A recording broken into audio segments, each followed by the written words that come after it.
الحمد لله وحده والصلاة والسلام على من لا نبي بعده أما بعد فأعوذ بالله من الشيطان الرجيم بسم الله الرحمن الرحيم وذكر فإن الذكرى تنفع المؤمنين صدق الله العظيم۔ السلام علیکم ورحمۃ اللہ وبرکاتہ۔ ناظرین کرام، میرے عزیزوں اور پیاری مائیں اور بہنیں، ہم جس ایام سے گزر رہے ہیں یہ بڑے بابرکت اور مبارک ایام ہے، اور ان ایام میں سے کافی حصہ گزر چکا۔ یہ جو مہینہ چل رہا ہے رمضان المبارک کا مہینہ، تقریباً بلکہ آج 2 عشرے اس کے ختم ہونے کے قریب ہے، اور کل سے انشاءاللہ آخری عشرہ شروع ہو جائے گا۔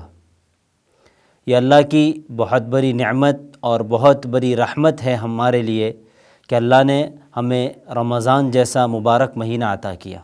اللہ رب العزت ہماری بخشش کے بہانے ڈھونڈتے ہیں اور ہمیں اپنے قریب بلانا چاہتے ہیں، اور اللہ رب العزت یہ چاہتے ہیں کہ بندے مجھ سے توبہ کر لیوے، بندے میرے قریب ہو جاوے، اور اللہ رب العزت بار بار یہ سیل لگاتے ہیں عبادتوں کے، اور بار بار اللہ رب العزت ہمیں یہ آفر دیتے ہیں، ہمارے لیے یہ اعلان کرتے ہیں تاکہ بچھڑے ہوئے بندے اللہ سے جڑ جاوے، اللہ کے قریب ہو جاوے۔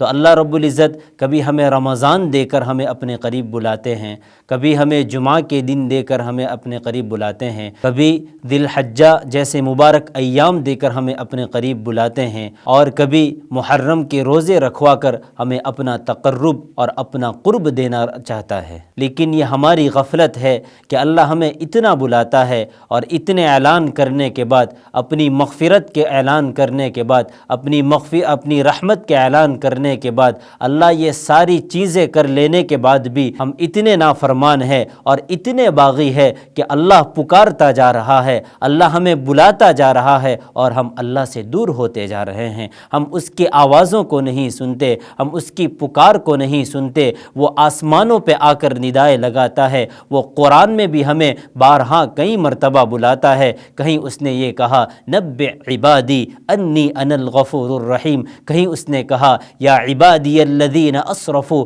علی انفسکم لا تقنطوا من رحمت اللہ، کہیں اس نے کہا وَإِذَا سَأَلَكَ عِبَادِي عَنِّي فَإِنِّي قَرِيبٌ أُجِيبُ دَعْوَةَ الدَّاعِ إِذَا دَعَانِ، اور کہیں پر اللہ رب العزت نے یہ اعلان فرما کر ہمیں بلایا فَفِرُّوا إِلَى اللَّهِ۔ تو یہ سارے اعلان اللہ اس لیے فرما رہا ہے، اور یہ ساری چیزیں جو ہو رہی ہے وہ اس لیے اللہ رب العزت کر رہے ہیں تاکہ میرے بچھڑے ہوئے بندے مجھ سے اپنا تعلق قائم کر لوے، مجھ سے جڑ جاوے، مجھ سے توبہ کر لیوے، اپنی زندگیوں کو درست کر لیوے۔ تو میرے پیارے بھائیوں اور میری پیاری مائیں اور بہنیں، ہم ذرا اپنی زندگی میں غور کریں، ہم اپنی زندگی کا جائزہ لیوے، ہم یہ سوچے کہ ہماری زندگی میں کتنے رمضان آئے اور گزر گئے، کتنے جمعہ کے دن آئے اور گزر گئے، کتنے مبارک ایام آئے، اور ایسی کئی راتیں ہماری زندگیوں میں آئی اور گزر گئی، لیکن ہماری زندگی اب بھی اسی حالت پر ہے۔ ہم اپنی زندگیوں سے توبہ نہیں کر رہے ہیں،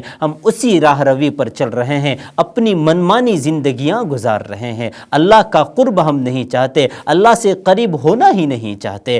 اللہ تو پہلے آسمان پر آ کر یہ ندا لگاتا ہے کہ حل من مستغفر، کہ کوئی ہے معافی کا طلبگار کہ جس کو میں معافی عطا کروں، حل من مسترزق، کہ کوئی ہے رزق کا طلبگار کہ میں اس کو روزی عطا کروں۔ اللہ تو دینا چاہتے ہیں، لیکن ہماری غفلت ہے کہ ہم لینا نہیں چاہتے۔ سورج تو نکلتا ہے، لیکن اگر کوئی شخص ساری کھڑکیاں اور دروازے بند کر کے ایک کمرے میں بیٹھ جائے اور پھر کہے کہ مجھے روشنی نہیں ملتی، تو یہ اس کی بے وقوفی ہے، یہ اس کی نادانی ہے، یہ اس کی غفلت ہے۔ تو اللہ تو پہلے آسمان پر آ گیا ہے اور پہلے آسمان پر آ کر ندائیں لگا رہا ہے۔ ہماری غفلت ہے کہ ہم توبہ نہیں کرتے، ہم اللہ کی طرف آگے نہیں بڑھتے۔ حدیث پاک میں، حدیث قدسی میں اللہ رب العزت خود ارشاد فرماتے ہیں کہ جب بندہ ایک بالشت کے برابر مجھ سے قریب ہوتا ہے تو میں ایک ذراع کے برابر اس کے قریب ہوتا ہوں، جب بندہ چل کر آتا ہے تو میں اس کی طرف دوڑ کر آتا ہوں۔ تو یہ اللہ کی رحمتیں ہیں، تو ہمیں چاہیے کہ ہمیں اللہ کی رحمتوں کو لوٹنا چاہیے، ہمیں حاصل کرنا چاہیے، ہمیں بھی اللہ کی طرف بڑھنا چاہیے۔ وہ رب جب ہمیں بلا رہا ہے، وہ رب ہمیں پکار رہا ہے، ندائیں لگا رہا ہے، آواز دے رہا ہے، تو ہمیں بھی چاہیے کہ ہم اس رب کریم کی طرف جاوے، ہم اس کی طرف آگے بڑھے اور اللہ سے اپنا تعلق قائم کر لے، اس سے معافی مانگ لے، اس سے اپنا تعلق درست کر لے۔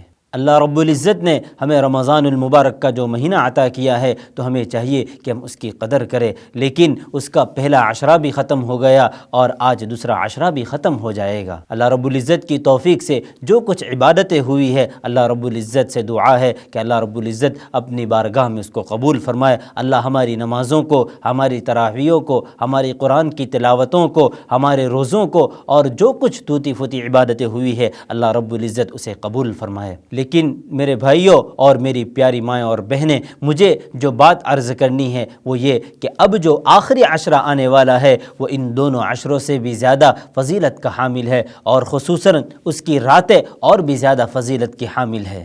کیوں کہ اس میں اللہ رب العزت نے شب قدر کو چھپایا ہے، لیلۃ القدر کو چھپایا ہے۔ اللہ رب العزت نے ترغیب دینے کے لیے قرآن کریم کے اندر فرمایا، انا انزلناہ فی لیلۃ القدر وما ادراک ما لیلۃ القدر لیلۃ القدر خیر من الف شہر۔ اللہ رب العزت نے جو جملہ استعمال فرمایا، جو آیت نازل کی، لیلۃ القدر خیر من الف شہر، کہ اللہ رب العزت نے ان راتوں کے اندر، ان طاق راتوں میں ایسی رات کو چھپایا ہے، وہ رات اگر کوئی پا لیتا ہے تو وہ 1000 مہینوں سے بھی زیادہ افضل ہے۔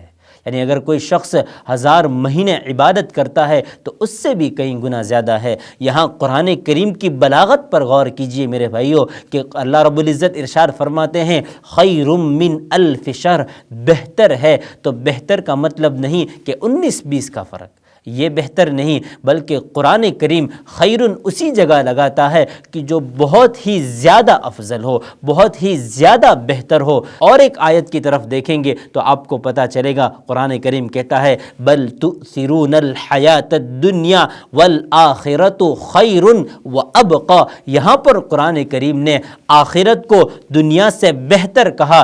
آپ کو وہ حدیث بھی یاد ہوگی کہ جس میں آپ صلی اللہ علیہ وسلم نے بتایا ہے کہ جس میں اللہ رب العزت نے دنیا کی مذمت کو بیان کرتے ہوئے بیان فرمایا کہ دنیا اللہ رب العزت کے نزدیک مچھر اور مکھی کے پر کے برابر بھی حیثیت نہیں رکھتی۔ اور اس کی وضاحت ایک اور حدیث سے بھی ہوتی ہے کہ جس میں آپ صلی اللہ علیہ وسلم نے بتایا کہ دنیا کی حقیقت اور دنیا کی حیثیت اللہ رب العزت کے نزدیک کیا ہے۔